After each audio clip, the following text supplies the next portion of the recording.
Septua Sanguis, Chapter 6. Greed. What the eye does not see is masked by what it does see, and for that, opulence is too dreary a word. Even splendor and grandiosity are drab. There are actually no words, for this room is beyond words, beyond even imagining. It all begins with the slate blue floor. The floor appears to extend beyond the walls, so much that it pushes the eye farther than it wishes to go. This causes the throne room to look larger than a playing field, yet that is not the only illusion. The walls themselves appear to be an illusion, or a feat of engineering. They are so heavily adorned that one wonders why they do not collapse. The tapestries alone weigh tons, and there are dozens upon dozens of them. Each is a dense weaving of wool and linen with strands of silver and silk woven through. The regal motifs are enhanced by the raised designs of gold thread, utilizing the art of an additional weft. The complexity leaves no doubt of the artisan. Only those from Mortlake know such techniques, and only they are able to stun with silent beauty. Few can afford one such tapestry. So who possesses all this? The answer is only one of many reminders about who rules the room. Another reminder is partially hidden beneath the tapestries. The walnut paneling is dark with age and adds a prestige that cannot be bought. So too do the brass sconces, which date to the Gothic Revival period. Their ornate metalwork is so delicate that it carves into rising minarets, and each sconce is set upon a silver backplate so large that the light from the lamps shimmers across the room. The shimmer only further masks what is not seen, so the eye moves to the soft plush rugs. Hundreds of them lie upon the unending slate, each with a singular design, never a duplicate to be found. The fineness of the threads requires a second look, but then the eye snags on a clawed foot holding up a massive throne, a throne so bold that the velvet of icy blue bleeds to silver. An immense canopy is draped over the throne and reaches wide, but stops just short of two heraldic beasts, both frozen mid-guard on either side of the throne.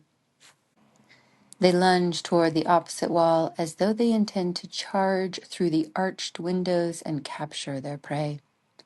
As for the windows, each is a marvel of stained glass. The finery of sand used in the glass captures the vibrancy of colors, showcased so masterfully within precise lead lines. The stunning craftsmanship of glass and lead is nearly outmatched by the storytelling, but not even stories can outspeak such art.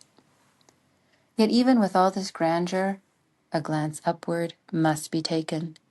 The view captures the gaze far longer than expected, for the constellations are crystal. Only slowly do the crystals give way to chandeliers, each crystal light dangling from a silver loop. The vast sky causes a celestial sigh as it twinkles before the backdrop of midnight blue. When the eye eventually falls from the sky, it comes to rest upon chests. The Norwegian pine and mahogany woods interlace into gorgeous symmetry. The brass corners strike a note of power, while the gilded ironwork intones an untouchable royalty. The chests are spaced perfectly about the room to accentuate the grandeur, like punctuation marks. This formidable display is not simply prosperity, it is also power. The owner knows that where the eye goes, power goes, which is why she too is a formidable display of power. Her look is untouchable, From the frost blue gown to the ermine cowl, from the sapphire neckline to the ivory corset, from the velvet mantle to the silver lining, a lining so exquisitely placed along one thigh that it flashes like hoarfrost when she walks. Even now, Greed walks to the center of the room. She slinks as would a lazy cat, to benefit her curves, for she is endowed with wealth in many forms. The sound of her platinum heels alternates between the muted rugs and the crisp slate, and in her hands, expertly manicured hands, she clasps a partially rolled parchment. Greed pauses before her beasts and speaks to them as though they are old, trusted allies, because once they were. The beasts snarl and claw at the air, as such beasts do, but Greed knows they simply protect what is rightfully hers. Oh, how times change. I suppose we must make the best of it, but even so, I do need company such as yours. Instead, I prattle on like a wobbly, which will not do. Greed strokes the bronze head of one beast as she continues. This situation is most dreadful. It is unfortunate you are not here. Simply awful.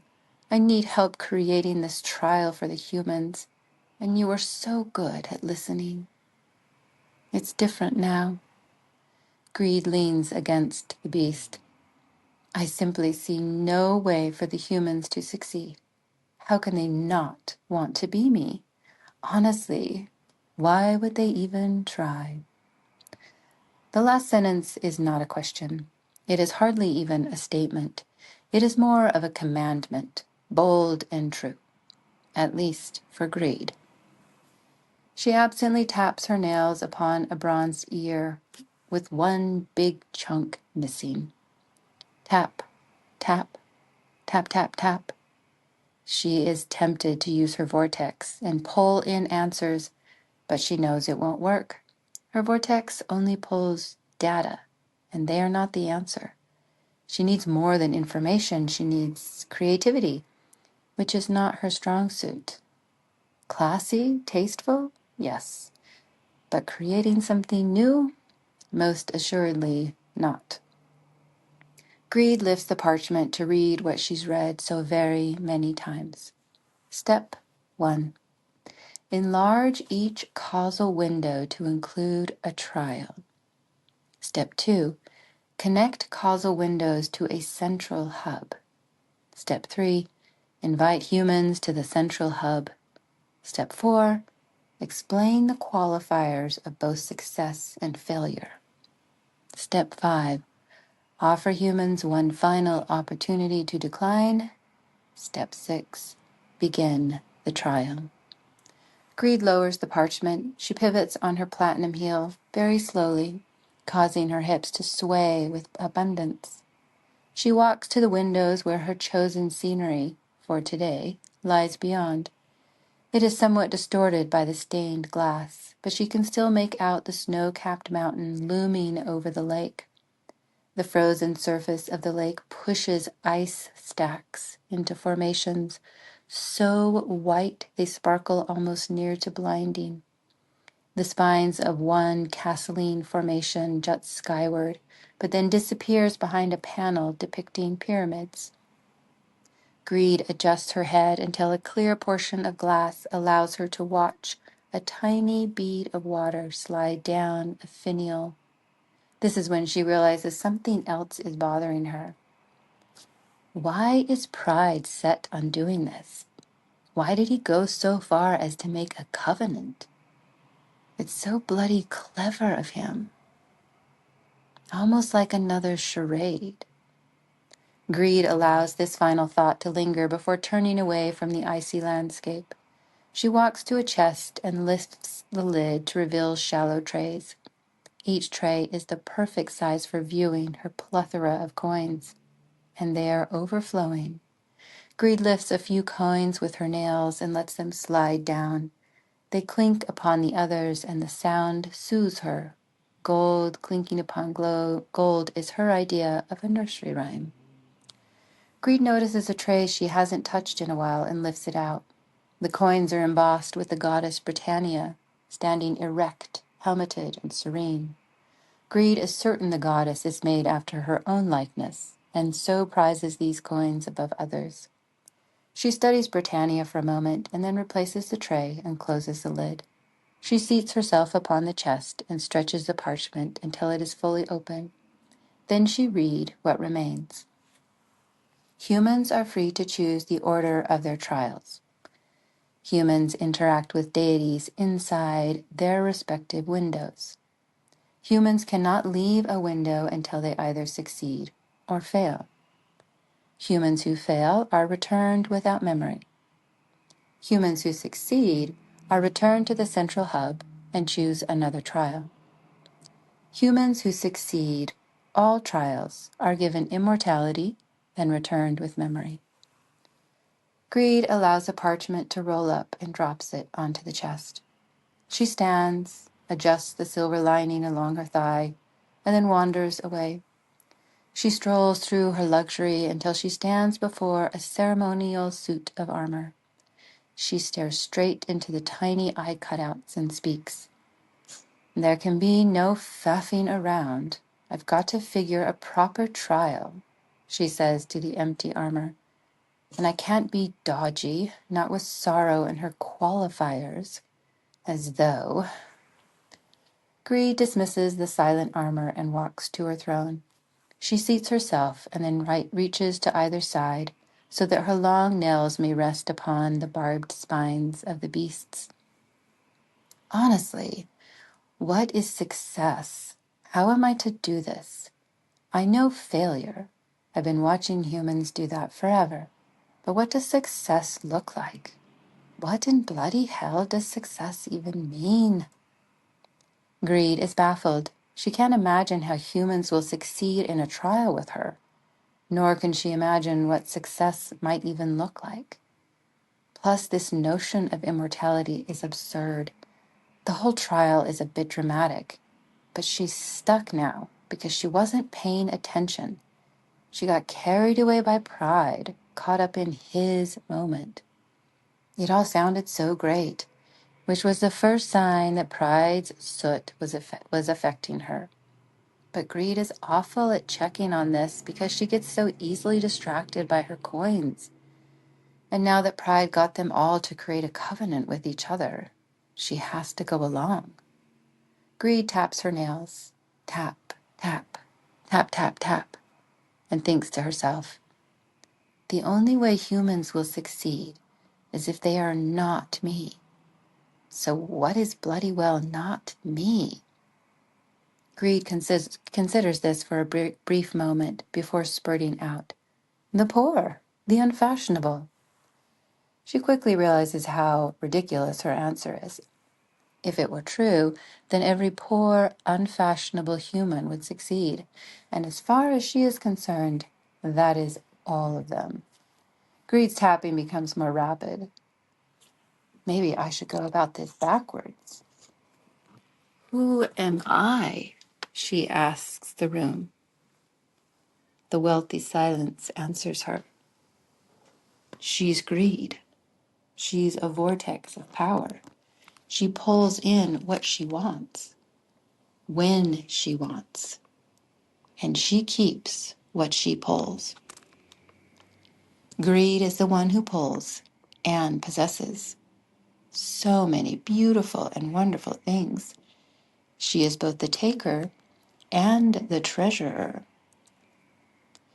Greed looks. She looks at all she has, which is all that she is. If I am all this, what is the opposite?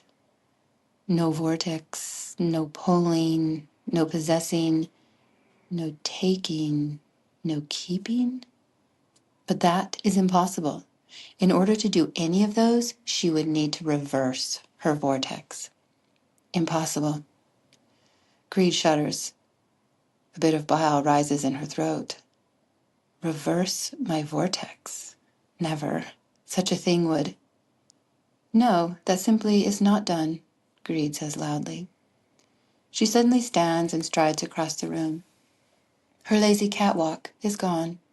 Now she strides as though climbing the distant mountains. Reverse my vortex. Then what? Give? This is absurd, Greed says.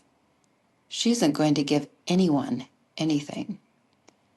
After what this cost me, my coins and jewels, my rugs, my shoes and furs and gems, my bronze beasts and velvet throne, give them away?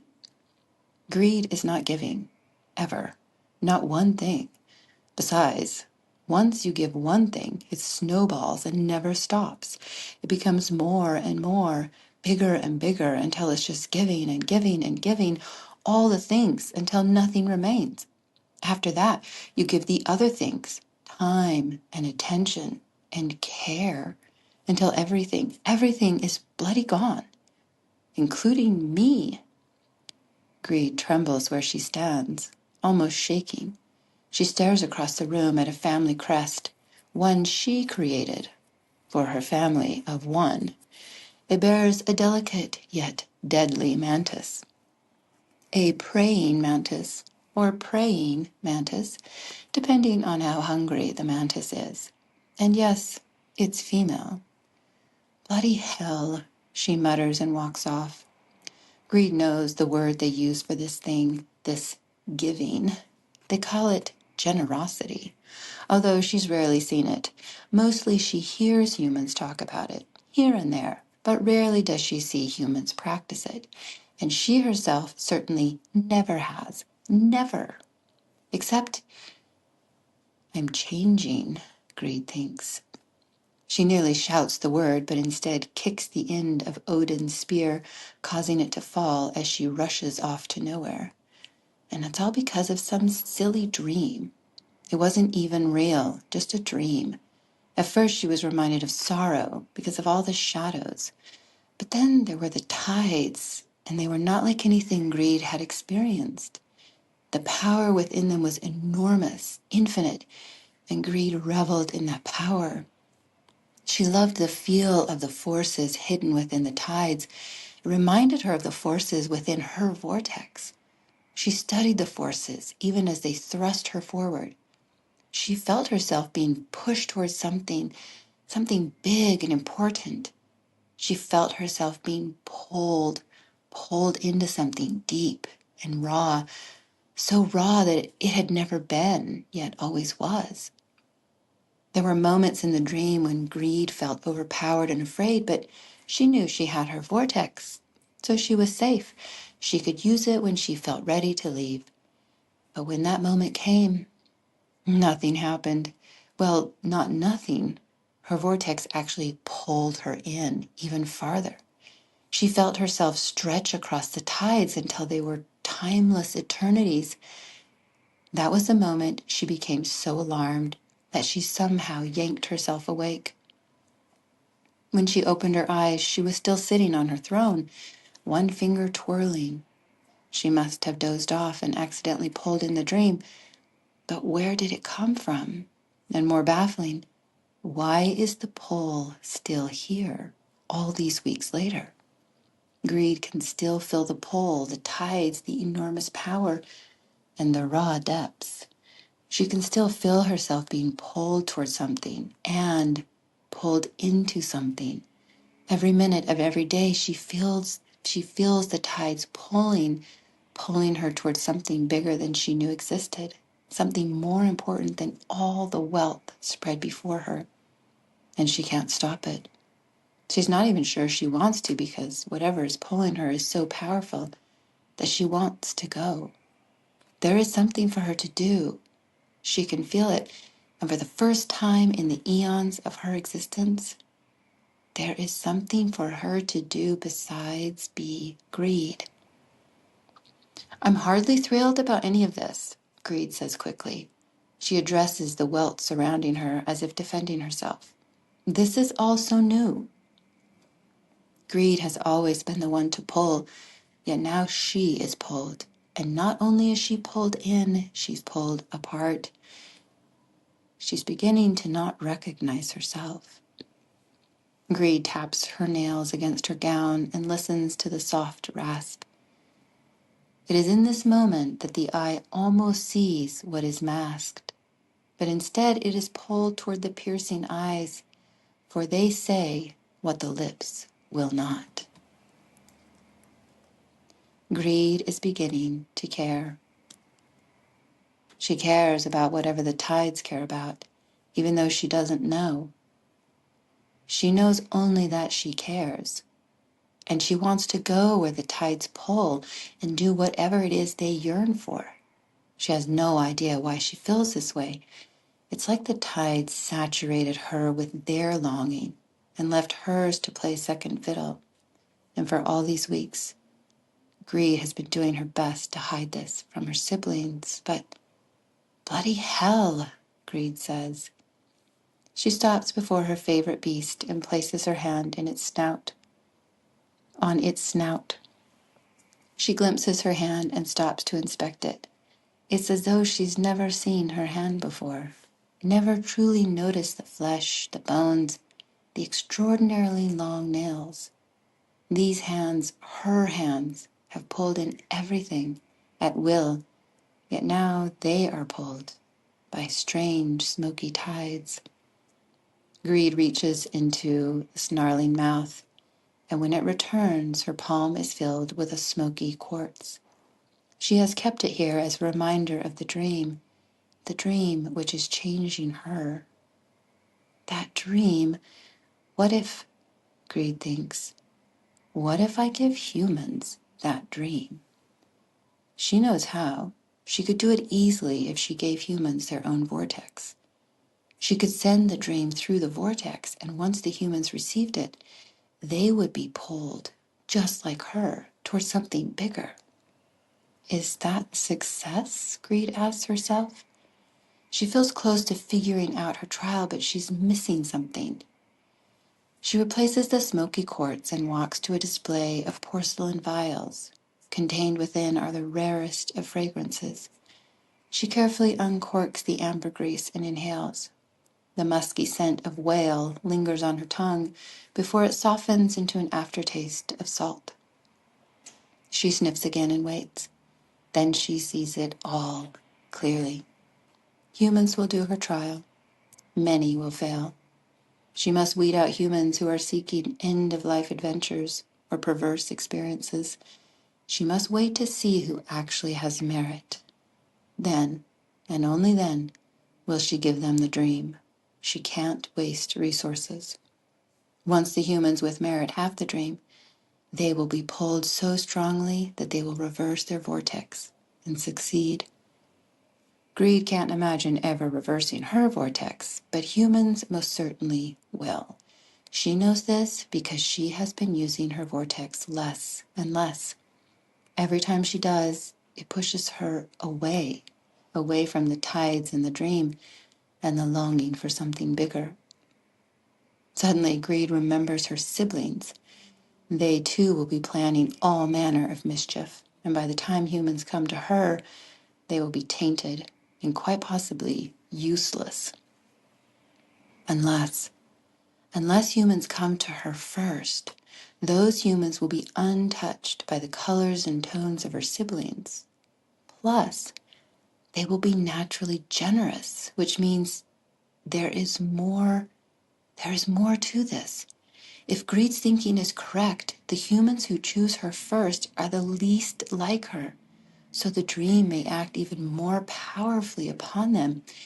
This would make the pull stronger, and that pull may help those humans succeed all the trials.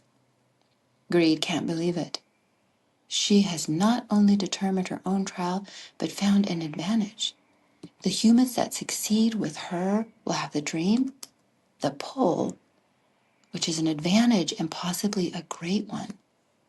This matters. It all matters. She isn't sure why, but humans having the dream matters. And she cares that it matters. She cares about all of this. She cares about the trial and the humans. She cares because she needs this to work. She can't explain why, but she does. Greed begins to twirl her finger out of habit, but quickly stops. She stands so still that nothing moves, and this is when the eye notices, finally, what is no longer masked.